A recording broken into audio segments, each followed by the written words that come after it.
অগ্নিশুদ্ধির ঘোষণা। আমি শুদ্ধতার উত্তর খুঁজেছি, কারণ আমার পদতলে ছিল ভুলের ভাঙা কাঁচ। রক্তাক্ত পায়ের শব্দে শুনেছি ইতিহাসের নীরব চিৎকার। আমি ভুলের পথেই হেঁটেছি, ইচ্ছাকৃত নয়, তবু অপরাধীর মতো।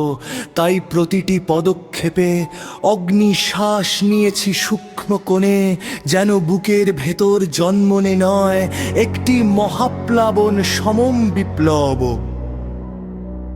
আমার কবিতা আর নরম পাপড়ি নয়, এখন তা জ্বলন্ত অগ্নিস্বর। শব্দে শব্দে বিস্ফোরিত লাভা, অক্ষরে অক্ষরে ধ্বংসের ভিতর নির্মাণের সংকল্প। আমি দেখেছি